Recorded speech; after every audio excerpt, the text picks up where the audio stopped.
ku munsi wa mbere igenekerezo rya 12 gitugutu umwaka wa 2020 ndabaramutsa ndabaha n'ikaze inshuti bakunzi ba televiziyo Renaissance muri ano makuru agizwe hanini n'izi nkuru zikurikira.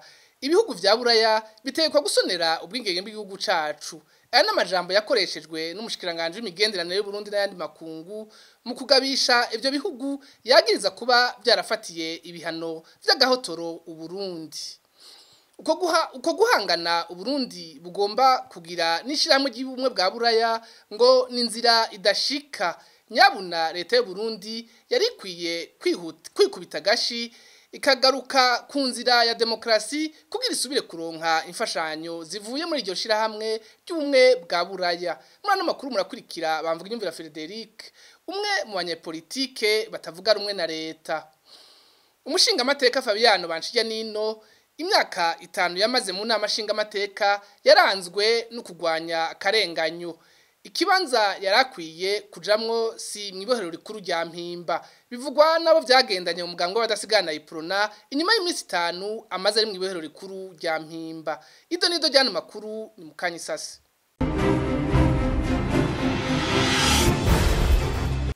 Subire ndabaha ikaze muri ano makuru. Nari mpejeje kubibabwira leta y'u Burundi iragabisha ko nayone ishobora kwihora mu gufatira ibihano ibihugu vyafatiye u Burundi ibihano. Albert Shingiro umushikiranganje w'imigenderanire y'u Burundi n'amakungu yabivuze kuri wa gatanu mu kiganiro yahaye abamenyesha makuru. Hari nyuma y'umubonano yarahejeje kugira n'abaserukira ibihugu vyabo mu Burundi hamwe n'abaserukira amashira hamwe mpuzamakungu. Albert Shingiro yaramenyesheje ko uwo mubonano kabaye akaryo ko kwibutsa ko abaserukira ibihugu vyabo bategerezwa kurangura ibikorwa vyabo bubahirije ubwigenge bw'igihugu c'u Burundi. Albert Shingiro mu camake rero twifuje cyane kubashikiriza wa mugambi mukuru w'iterambere y'igihugu cacu ciza c'u Burundi kugira ngo bamenye yuko ivyo bofasha kugira ngo igihugu gishire mu ngiro umugambi w'iterambere ko babwirizwa gukurikiza ibintu biri muri uwo mugambi badashobora kuja inyuma y'ivyo twega Barundi twitoreye kugira ngo twiteze imbere. Nababwiye kandi yuko mu vyo bagira vyose babwiriza kubahiriza ubwigenge bw'igihugu, kubahiriza ivyo twege twitoreye kugira twiteze imbere, badashobora kudutamika ivyo bonyene bigombeye.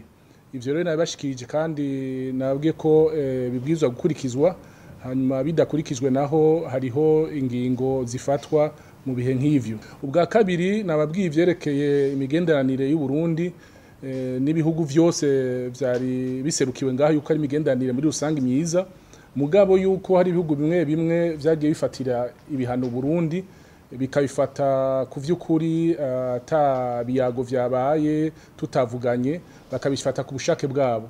Murabizi ngene vyagenze kuva 2015.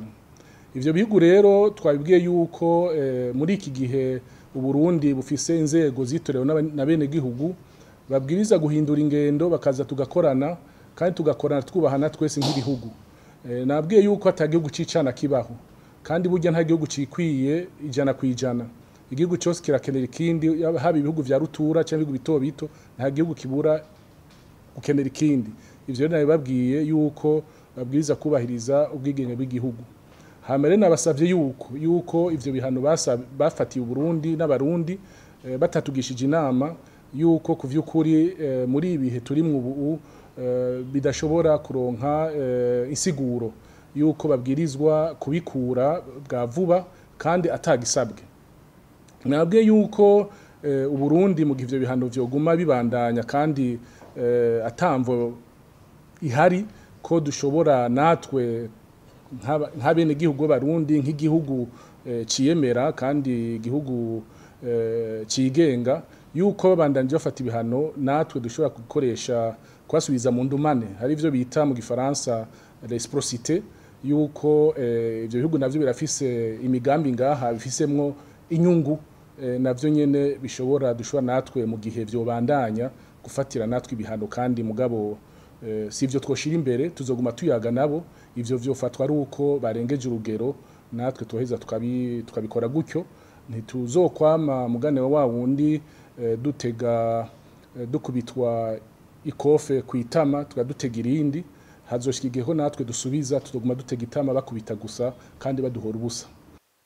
Tukivuga ibijanye n'imigenderanire y'u Burundi n'ayandi makungu ngo kubona leta y'u Burundi ishaka gufatira ibihano umwe bwa buraya biterwa n'agashavu kubera u Burundi butagifashwa n'ubumwe bwa buraya bishikirizwa na Frederico Bamvuga Inyumvira yahoze ari cegera c'umukuru w'igihugu c'u Burundi akabivuga afatiye kukungene umwe bwa buraya bwanka gufasha igihugu c'u Burundi kubera kitubahiriza agateka kazi na muntu eka ntikinubahirize n'ingendo ya demokrasi.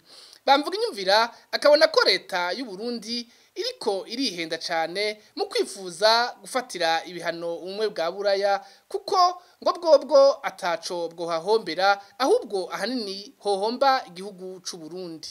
Bwa buraya n'ivyo bihugu barasinya amasezerano ingingo y'umunani n'ingingo ya 156 uzisomye ntutegera neza ingene amasezerano ameze. Ico ivyo bihugu bisabwa no gukurikiza agateka kazi na muntu no kubahiriza ingendo ya demokrasi hamwe no gutunganya neza ibyo igihugu gitunze. Muri ico gihe rero ibihugu vya buraya biremera bigaha imfashanyo abo barundi ibyo bihugu. Iyo rero igihugu runaka muri ibyo bihugu navuze giciye kubiri n'izo ngingo ibihugu vya buraya bica bikorana bigafata ibihano. Ari muri iyo nzira rero leta y'u Burundi yafatiwe ibihano. Ubu rero ko bwafatiye ibihano barashavuye n'amahera bakironka nkuko bayaronka kera. Ikibazo kica kiba cavuga bati natwe reka tubihore. Ntaco worihora kuko urumva baronka ibyo bihugu biraronka amahera biraronka imfashanyo. Uburundi bwararonka amahera bwararonka imfashanyo. None wewe wofatira gute ibihano umuntu yaguha imfashanyo? Ikintu kimwe bashobora gukora ni ukwirukana aba ambassadeur abaserukira ibyo bihugu by'ubumwe bwa buraya muri ibyo bihugu nko mu Burundi bakavuga bati ibihugu bya buraya bifise abambassadeur ngahi Burundi turugara tuheze tupfunge basubira iwabo. Nico gihano conyene bashobora kugira. Mugabo none bace bavuga bati aba ambassadeur bari no muri byo bihugu bya buraya namwe turabirukanye. Muri ico gihe ntibande bahomba. Si ibihugu bya buraya bihomba kuko naco bariko barakura mu gihugu c'u Burundi kwaye gufasha. Muri ico gihe rero yuba wihombeje wawe kubera ko ukeneye imfashanyo si wakeneye imfashanyo ivyo wawe. Nayo ngiyugagwa ry'ubuserukizi bw'igihugu cacu mu bihugu nka Brazil, Nigeria na Ottawa muri Canada ngo ni kimwe mu vyerekana ko ivyo bihugu vyafasha abategetsi gusa ahubwo bitahora bifasha abanyagihugu. N'ubunyere dusubire dukurikire Frederico Bamvuga Inyumvira. Nijari izo ambassade za Nigeria za Brazil na Ottawa zuguruye. Ya Ottawa ni ya kera ariko ya Nigeria si ya kera cyane, ariko abarundi barakuyemo inyungu igihe leta ya Nigeria yari yemeye kuzirafasha u Burundi mu kuza barabaha ibitoro baca bavunjamwo amahera kandi utabona neza niyo ayo mahera aja.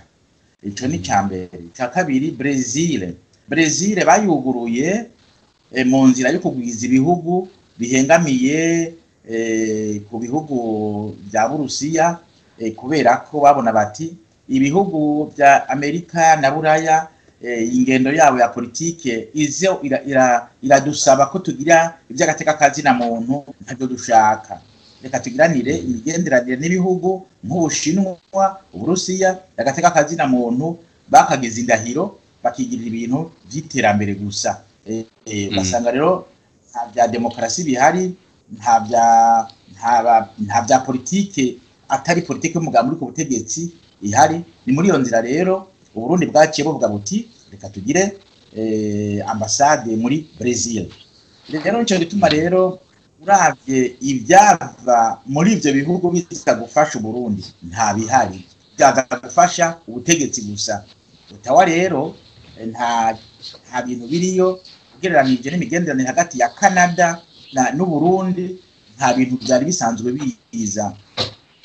Canada ifasha muri bimwe bita bilateral baca mu mashirahamwe menshi mpuzamakungu kugira ngo bafashe muri Nigeria ivyava bari yo petrole sinza yo dossier yahigeze uyu munsi, mugabo nibaza ko yaba ari kiriho ntibari kuyugara, nibaza ko byaheze kubera ko yafasha abategetsi ico gitoro cyafasha abategetsi nticyari kimariye abanyagihugu. Nico gituma rero ngereranije inyungu abanyagihugu baba bafise mu kwayo ambassade yabaho ntayihari, bigaca bisigura yuko no mu kuzugara abarundi ntaco duhomba.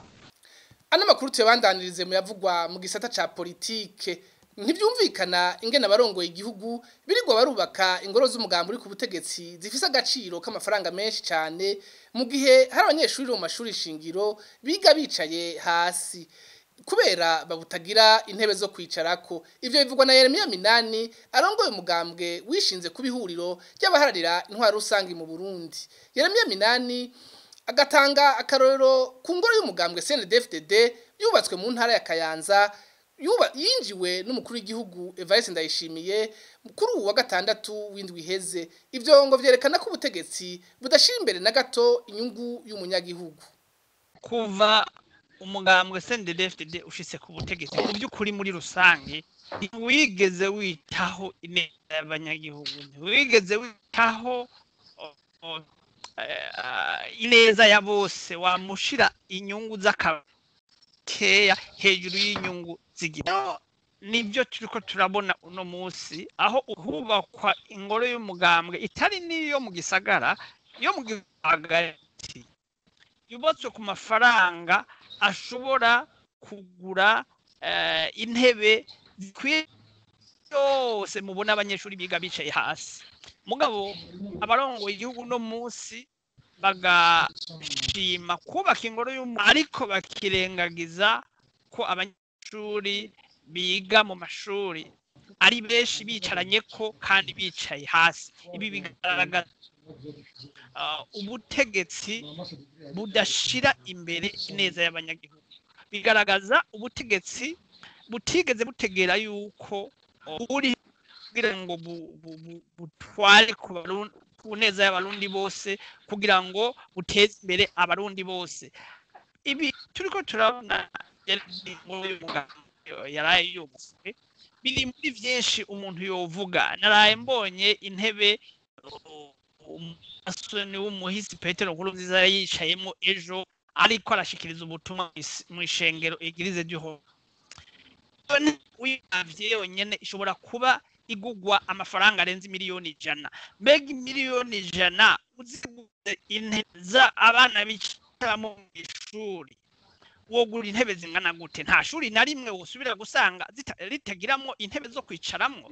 Ibi rero bigaragaza umugambwe CNDD-FDD ariko urashika imbere inyungu z'abanyagihugu, bigaragaza umugambwe CNDD-FDD utigeze utegera yuko uri hajya kugira ngo utware uteze imbere abarundi bose. Bisigura ubutegetsi bwibagiye abanyagihugu, bushira imbere inyungu z'akagwi k'abantu bakeya. Nakamaramaza muri rusange umuntu yovuga yuko n'ubutegetsi bwamaze kwitandukanya n'abanyagihugu. Yeremia Minani arongoye umugambwe RDB. Abantu 12 barapfuye, indwi barakomereka bikomeye, hamwe n'umwana umwe yabuzwe irengero bivuye ku isanganya ry'imodoka mu ijoro ryo kuri uwa gatandatu uheze mu ntara ya Makamba. Amakuru atangwa n'ubushikiranganje bujejwe umutekano avuga ko iyo modoka yataye ibarabara ku kiraro k'ikuruzi rukoziri rugabura amakomine ya Makamba na Mabanda. Abakomeretse bakaba baciye bajanwa mu bitaro byo muri iyo ntara ya Makamba. Mukurikirane rw'ikiganiro nabonye ca televiziyo Renaissance uyu munsi mukurikira igice c'intayi witwa Nova Nintunze. Se wiwe yagandaguwe mu mwaka wa 1972 n'abicanyi bari bateye mu manuko bw'igihugu bagomba guhonya ubwoko bw'abatutsi. Tumukurikire. Je ku munsi wa gatanu Patiri Gerard yaraje arantora abandi banyeshuri bari twigana mu y'umunani, ambarira ati so baramwishe yarapfuye kuri jewe numvise nk'isi yose inguye ku mutwe kuko sinashobora kuvyumva sinashobora kumva ko yapfuye kandi naramaze si nyamunsi gusa n'iminsi ikwirikira n'amezi akwirikira naho naza natashe sinashobora kumva ko yapfuye sinashobora kuvyemera umaze gushikira imbere yuko dushike muhira abanyeshuri ntibavuga nk'uje bambaye ko data yapfuye atari ubizi ntawe nabibarira hanyuma mu nyuma rero niho haheze umwanya barushaka dutahana tugashika muhira wacu ushitsi muhira wasanze bimeze gute ushitsi muhira nasanze ibintu bimeze nabi cyane kuko nasanze hafi yo kumuhora iwacu hariho imva bavuga ati irya ni ya Petero Mushema ni data wacu hakurya y'umwonga hari imva zitatu imwe yarimwo marume yitwa Nanka iyindi yarimwo umubanyi wacu yitwa Bararufise iyindi yarimwo umugenzi wa data yitwa Simoni hanyuma dusanga twegeye ahantu hitwa Gasongati ni hejuru yo mu mirwa nk'abazi abanyabujumbura no bari yakora nkakurya ko mu Bugarama hariho imiryango y'abatutsi harya abagabo benshi bari babishe muri ya miryango ntiyari myinshi cyane mugabo abagabo bari babishe nk'umuntu yakorana data yigisha katikisimu hariho umugenzi we bakorana yitwa Misago bari baramwishe n'abahungu biwe babiri b'abasore bari imyaka 17 canke 18 umwe yitwa Paul uwindi yitwa Leonce hariho bene wa basaza ba mama babiri nabo nyene bari barabishe hanyuma barya abatutsi bose babahajya bari baduze nk'amajaruguru aho tuba nk'umufakazi wa musaza wa marume n'abana biwe n'abandi b'inshuti zabo twasanze bari wacu bari bahungiye iwacu abandi batutsi baharya bari bahungiye mu mihana yo hafi babana n'abantu b'inshuti yabo canke n'abagenzi babo intahe yose ya Nova n'intunze mushobora kuyisanga ku mihora yose ica kw'ibiganiro vya televiziyo Renaissance harabaye ubwicanyi burenze abantu baratabwe mu nzuzi abantu barahambwe ibipande ku ntwaro yiwe none umuntu yovuga ngo abantu bazimanganye uyu muntu yari arakora ko by'ukuri ngo abimboneza yamaho abantu aboza bafatira kuri ivyo bagakora uko ikindi nongera mu kanwa kiwe nyene yarivugiye abazopfa nk'ifu y'imwijira yarivugiye abantu bamuciri iyo ni intuze nziza yuko yohabwa ico kidari mu bihe nk'ivyo abarundi bomutse bagatizabo bari mu mahanga bagowe mu buhungiro biragaragara neza yuko hari ahantu yeshuwe uburundi ni igihugu ca mbere cy'ibiturire biravugwa hose kiri mu bihugu bitatu vya nyuma bikenye none uko kwigisha gukunda igihugu yarabikoze mugabo yareshu tubivuze ko biri rero je kidari no kuri simba nako kibereye umukuru w'igihugu wa kino gihe kuko ndabona ashobora mbere kuja imbere y'intahe je nibaza yuko amateka akurikijwe taco bazongira mugabo ubwoba bwose ndabubura ko nta muntu ari mu Burundi no munsi adafise ubwoba ndemera yuko itarike yageze hazoba hageze ako rero nomara imyaka 100 ku isi nkomera amashi abangufi n'abanyabinyoma nomara umwanya muto nkagenda mfize umugani kaboneka yuko twese tutemera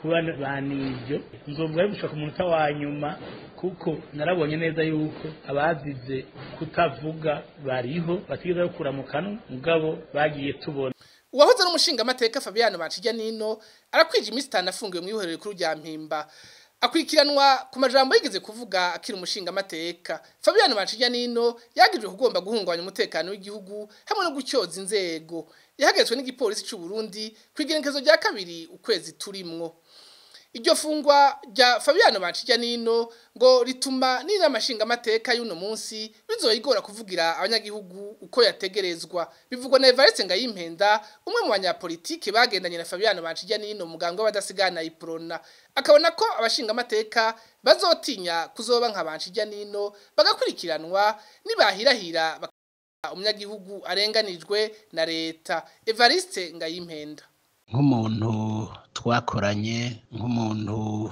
twari dusanganywe na honorable Bancijanino Fabiano fungwa ryiwe ritoreka kuntera umutima uhagaze ko urazi yuko umunyororo atari ikintu ciza na cane cane yuko ari amakuru umuntu aja araronka avuga yuko atoba apfungiwe ahantu heza. Ubwa mbere bwo urazi yuko Fabiano yahora ari umushinga amateka ku kiringo giheze ku 2015 gushika 20 yaravuze byinshi yarakoze byinshi yaravugira abantu abapfunzwe abarenganijwe n'umuntu wumvirije byavuga yamashigikiye yuko ukuri gushigikirwa ukuri gushigwa hejuru itegeko rigakurikizwa bamwagirije ivyo yoba yarakoze ca yaravuze akiri umushinga amateka. Aha rero niho haca haza ikibazo gikomeye cerekeye ingene inzego zacu zikora ububasha bwazo n'ingene zikorana nimba koko ivyo bintu yagirizwa yarabikoze cyangwa yarabivuze akiri umushinga amateka umuntu yosigura gute ingene inama nshinga amateka yemeye bakaguma bicarana bavugana bakorana yavuze ivyo afise uwo mugambi. Aha niho kumbure n'abandi nshinga amateka ubu bari mu kiringo cabo baca bategerezwa kwibaza bati mbe none ko ivyo umugenzanje yavuze biriko biramukurikirana ikiringo ciwe caraheze kandi mu bisanzwe ibwirizwa shingiro n'ibwirizwa ngenderwa ko ry'inama nshinga amateka ryabakingira gushika kiretse iyo bafatanywe itonga nk'uko babivuga ca bavuga ati none gajewe ubu ninavuga ijambo ejo ntirizonkurikirana. Urumva rero iryo fungwa rirashobora kugira ingaruka ku kugene abashinga amateka bacu bagiye gukora bagiye kuja baraduserukira kuja baratuvugira uko nico bajejwe. Ugarutse ku butungane naho nyine umuntu yoba yaravuze cyangwa yarakoze nk'ivyo nta kuntu wosigura ingene ubutungane bwamuretse akabandanya ntibusabe ibiro vy'inama nshinga amateka kumukurako ubudahangagwa. Tukibandanya n'amakuru avuga mu gisata c'ubutungane imisi 357 irarumanye bagenzi bacu bane w'ikinyamakuru iwacu bafungiwe mu ntara ya Bubanza ku munsi wa gatanu ubugerekezo rya gatanu ruheshi sentare isubiramo imanza ya Ntahangwa yafashe ingingo yo kubagumiza mu mvuto kwa 30 uwo mwaka bashira umunyororo w'imyaka 2 n'igice hamwe n'ihadabu ringana n'umuriyoni umwe na sentare nkuru y'igihugu ya Bubanza. Christine Kamikazi, Agnes Ndirubusa, Terasi Mozenzi na Egide Harerimana bafashe ku 22 gitugutu umwaka uheze mu ntara ya Bubanza aho bari bagiye mu kazi kabo ka misi yose kukurondera amakuru bagizwe gushaka guhungabanya umutekano w'igihugu. Akaba naho duce dusozerera amakuru twari twabateguriye. Shimire mwese mwafashe umwanya wo kuyakurikira eka shimire n'abafashije mu kuyatunganya nkaba ndabikebanuye.